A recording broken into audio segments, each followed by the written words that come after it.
Assalamualaikum warahmatullahi wabarakatuh. Selamat datang mahasiswa baru tingkat 1 di jurusan Gizi Politeknik Kesehatan Kemenkes Jakarta 2. Sebelumnya, perkenalkan nama saya Dara Astari Humaira. Saya adalah instruktur laboratorium untuk mata kuliah Ilmu Pangan. Nah, sebelum kita masuk ke topik pada hari ini, saya akan menjelaskan struktur dari ruang laboratorium Ilmu Pangan itu sendiri. Baik, kita akan mulai dari sisi sebelah kiri saya. Ya. Di bagian sisi kiri saya, di sini terdapat oven, ada 2 oven yang biasa kita gunakan untuk pengeringan bahan makanan. Ya, lalu kita bisa gunakan untuk pembuatan tepung dan segala macam.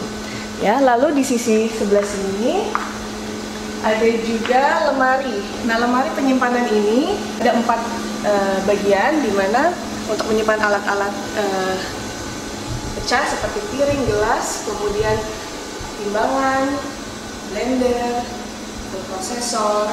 Lalu di bagian sisi sebelah kanan, di sini biasa kita gunakan untuk menyimpan bahan makanan yang kering. Baik, di laboratorium pangan ini kita memiliki 3 tempat penyimpanan suhu rendah, yaitu yang pertama, di sini ada chiller 2 pintu. Nah, untuk chiller yang ini kita gunakan khusus untuk menyimpan bahan makanan segar yang masih mentah, seperti sayuran, telur, buah, seperti itu. Ya. Kemudian yang ini adalah tempat penyimpanan suhu rendah, freezer. Ya, freezer ini kita gunakan untuk menyimpan beku bahan pangan daging, ayam, ikan seafood, atau unggas yang lainnya. Ya, kemudian untuk yang ini kulkas 2 pintu.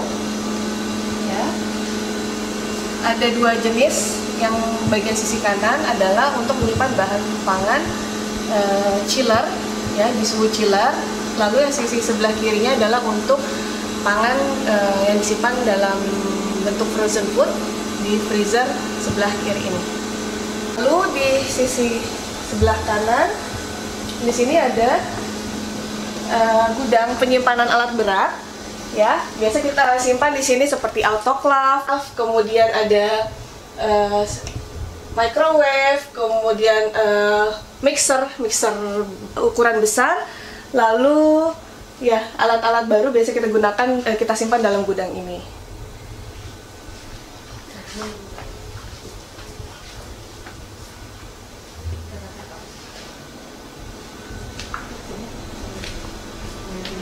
Biasanya untuk praktik ilmu pangan itu sendiri kita akan membuat beberapa kelompok, bisa dari 8 sampai 10 kelompok. Untuk pembagian meja kerja ini di laboratorium pangan terdapat 10 meja kerja. Masing-masing dari 2 kelompok itu terdapat 1 gas dengan 4 tungku. Ya, jadi total gas yang ada di lapangan ini ada 6 gas. Ya. Nah, biasanya kalau pada saat praktikum kita akan bagi dari kelompok 1, 2, 3, 4 sampai 10. Baik. Oleh karena itu kita langsung saja untuk pengenalan alat yang biasa kita gunakan di laboratorium ilmu pangan.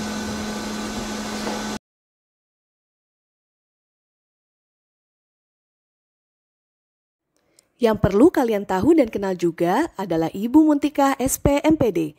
Beliau adalah dosen ilmu pangan, sekaligus menjabat sebagai koordinator laboratorium jurusan gizi Poltekkes Kemenkes Jakarta 2, dan salah satunya adalah laboratorium pangan. Dan Bapak Suhadi sebagai staf laboratorium khusus laboratorium pangan. Beliau akan selalu siap membantu mahasiswa dengan mempersiapkan keperluan alat-alat praktikum. Sebelum melakukan praktikum di laboratorium pangan, ada beberapa alat pelindung diri yang harus digunakan, seperti baju jas lab yang bersih seperti ini, kemudian menggunakan topi bagi yang tidak menggunakan penutup kepala atau hijab, menggunakan topi, lalu menggunakan masker, dan menggunakan alas kaki yang pas, yang nyaman untuk digunakan pada saat praktikum. Baik, untuk alat pertama kita ada gelas kimia seperti ini. Biasanya kita gunakan gelas kimia ini untuk mencampur dua larutan, ya, untuk mencampur bahan dalam bentuk cairan. Lalu kita juga ada gelas ukur, ya. Di sini kebetulan di Laboratorium Ilmu Pangan terdapat dua ukuran. Ini salah satunya ukuran terkecil, ukuran 25 mili dan ukuran 1000 mili. Ya, fungsinya untuk apa? Untuk mengukur volume cairan yang kita akan gunakan bahan praktikum. Seperti itu, ya. Berbeda gelas kimia dengan gelas ukur. Fungsinya kalau untuk gelas kimia tidak untuk mengukur, hanya sebagai wadah saja. Walaupun di sini terdapat skala atau terdapat estimasi ukuran, ya, ada 200 mili, 400, 600 untuk pengukuran volume larutan atau bahan dalam bentuk cairan, kita menggunakan gelas ukur seperti ini, ya. Lalu ada satu lagi, ada cawan Petri. Ya, cawan Petri atau Petri dish kita gunakan untuk sebagai melihat reaksi dari uji-uji yang kita biasa gunakan dalam praktikum ilmu pangan. Ya, lanjut. Nah, ini adalah mortar bahan keramik. Ini berfungsi untuk menghaluskan bahan pangan seperti itu, ya. Jadi misalkan untuk melihat pH, kemudian kadar gula bahan pangan, ini bahan tersebut harus dihaluskan dulu dengan mortar. Ya. Lanjut, kita ada alat ukur, ya, alat timbang. Ada 3 jenis alat timbang yang biasa kita gunakan di laboratorium pangan. Di sini ada 2 yang digital, 1 yang manual. Nah, untuk yang listrik ini, ya, untuk alat timbang yang ini dengan ketelitian 0,01, jadi sifatnya kuantitatif untuk menimbang bahan makanan. Begitu juga untuk yang ini, juga sifatnya digital, menggunakan baterai, ya, ketelitiannya 0,1, sifatnya kuantitatif. Kemudian untuk yang manual, ya, dia ketelitiannya 1 gram, jadi sifatnya kualitatif seperti itu, ya. Kita gunakan kombinasi keduanya, ya. Lanjut, kemudian ada ini namanya adalah jangka sorong. Mungkin teman-teman semua juga pernah menggunakan jangka sorong ini di waktu SMA, ya. Jadi kalau di laboratorium pangan biasanya kita gunakan untuk mengukur satuan beras, kacang-kacangan, atau sampai diameter buah-buahan, itu kita gunakan jangka sorong seperti ini, ya. Lanjut, ya. Nah, di sini ada alat namanya adalah hand refractometer. Hand refractometer ini digunakan untuk mengukur kadar gula, dan satu lagi hand refractometer untuk mengukur kadar natrium pada bahan makanan. Bentuknya sama, ya. Untuk yang kadar gula sendiri, ini memiliki skala 3 skala, ada N1, N2, N3 tergantung tingkat kemanisan dari bahan makanan itu sendiri. Jadi kalau untuk N1, kira-kira bahan makanan yang kadar gulanya 0 sampai 33 derajat Brix. Kemudian lalu ada N2, ya, bentuknya sama juga, ya, bentuknya sama.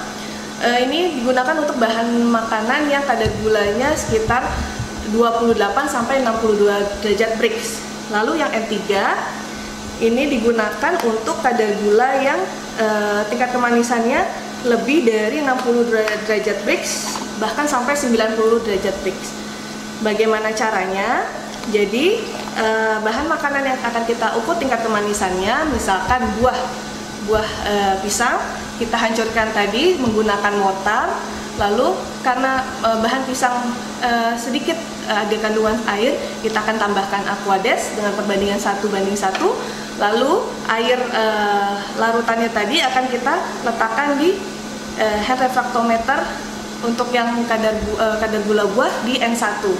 Diletakkan di atas prisma kaca hand refractometer, kemudian kita tutup. Lalu kita akan melihat skalanya dari lensa yang ada di belakangnya ini dengan bantuan cahaya matahari. Jadi kita arahkan ke cahaya, kemudian nanti ada skala seperti di dalam lensa ini terlihat skala dari 0 sampai 33, tergantung tadi ukuran N1, N2 atau N3-nya. Nah, satuannya apa? Satuannya adalah derajat Brix. Apa itu derajat Brix? derajat Brix merupakan satuan kadar gula yang terlarut dalam bahan pangan tersebut yang setara dengan sukrosa. Sukrosa itu yang seperti kita ketahui adalah jenis gula pasir. Ya, jadi kalau misalnya kita kadar gula buah menggunakan S1 misalkan dapat 5%. Nah, itu artinya 5 derajat Brix setara dengan gula pasir. Seperti itu. Ya. Nah, lalu satu lagi untuk yang kadar garam untuk mengukur natrium dalam bahan pangan.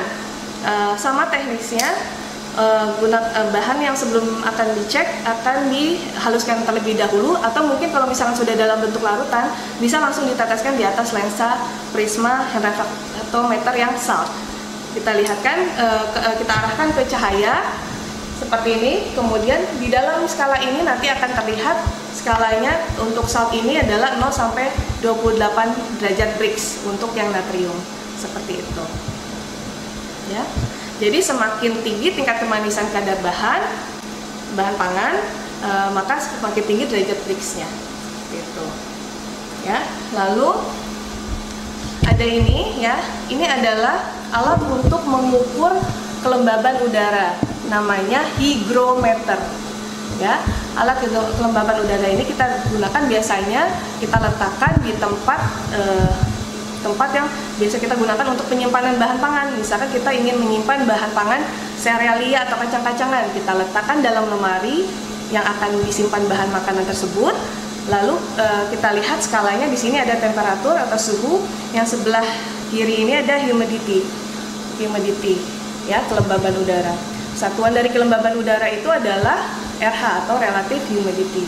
Ya, kelembaban udara ini untuk melihat mempresentasikan hasil berapa jumlah titik-titik uap air yang ada di udara pada suhu tersebut dibandingkan dengan maksimum titik-titik air yang ada di udara pada suhu tersebut. Ya, baik. Lalu kita lanjut ke alat untuk mengukur asam basa bahan pangan. Kita ada 2 jenis, ya. Di sini ada pH indikator paper atau kertas lakmus, biasa kita gunakan. Biasanya kalau di SMA mungkin sudah tahu ya, untuk kertas lakmus ini ada lakmus merah atau lakmus biru, ya. Tetapi kalau untuk lakmus yang ini, kertas lakmus hanya bisa melihat asam basa bahan pangan saja, sifatnya kualitatif, tidak bisa menghasilkan berapa tingkat keasaman atau kebasahan dari bahan pangan tersebut. Ya. Kemudian dibandingkan dengan yang ini namanya adalah pH universal. pH universal adalah sama untuk alat untuk mengukur tingkat asam basa bahan pangan, ya, dengan melihat skala yang ada pada tabel pada wadahnya, ya. Jadi caranya itu pH universal ini kita celupkan tadi pada bahan makanan ya, bentuk larutan, ya, dicelupkan, lalu kita bandingkan perubahan warna yang terjadi pada lakmus seperti ini. Kita lihat perubahannya. Nah, dia akan menghasilkan angka, misalkan berada di 4. Nah, berarti pH dari bahan makanan tersebut adalah 4, seperti itu.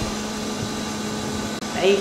Nah, alat selanjutnya adalah yang kita kenal adalah hidrometer. Ya, hidrometer ini kita gunakan untuk mengukur berat jenis satu larutan. Jadi kalau kita mengukur berat jenis air berapa, mengukur berat jenis minyak atau susu, biasa kita gunakan di ilmu pangan ini. Caranya bagaimana? Biasa kita menggunakan gelas ukur yang 1000 ml. Ya, jadi nanti kita gunakan ini sepasang, ya. Masukkan larutan yang akan kita ukur berat jenisnya sampai 1000 ml, lalu kita celupkan hidrometer ini, ya. Nanti dia akan mengambang. Kenapa? Karena di sini ada batu pemberatnya, seperti itu, dan akan menunjukkan skala berapa berat jenis yang dihasilkan. Nah, satuan untuk berat jenis itu sendiri adalah gram per liter. Ya. Lanjut, setelah hidrometer kita ada termometer. Nah, termometer ini ada 2 jenis, termometer air dan termometer minyak. Untuk termometer air biasanya kita gunakan untuk untuk mengukur suhu air Ya, kenapa? Karena batas maksimum pada skala termometer ini adalah hanya mencapai 110 derajat, ya. Beda dengan yang minyak. Untuk yang minyak, karena tingkat didihnya lebih tinggi, maka skalanya itu bisa melebihi dari 330 derajat Celcius. Jadi hati-hati ketika kita mau mengukur suhu dari minyak, jangan sekali-kali menggunakan termometer air. Ya. Lanjut, kita masuk ke ini ya. Mungkin yang seperti kita ketahui ini adalah mixer. Ya, biasanya kita gunakan untuk mencampur adonan. Ya. Kemudian kita ada 3 jenis penghalus bahan berbeda ya. Kalau yang ini adalah namanya chopper. Ya. Alat untuk menghaluskan bahan, bisa atau tanpa menggunakan air ya sebagai pencampurannya. Kemudian ini adalah blender ya. Blender ini untuk menghaluskan bahan dengan menggunakan air. Lalu yang satu lagi adalah food processor. Food processor ini berbeda, dia hanya untuk menghaluskan atau memotong bahan makanan tanpa menggunakan air ya, atau tambahan cairan apapun. Oke. Nah, alat yang ini adalah namanya waring blender. Berbeda dengan blender biasa. Kenapa? Karena blender waring ini adalah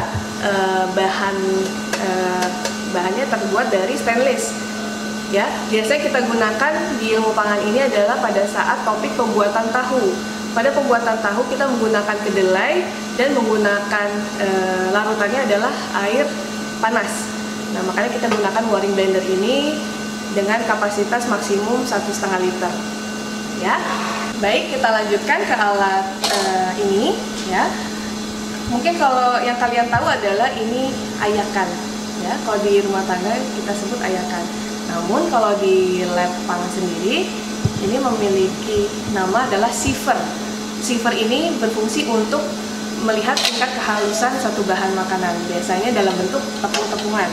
Ya, siever ini ada berbagai ukuran, dari ukuran terkecil 20, 40, 60 sampai 120. Ya, biasa tertulis pada masing-masing siever seperti ini. Ukurannya kalau yang ini kebetulan adalah berukuran 100.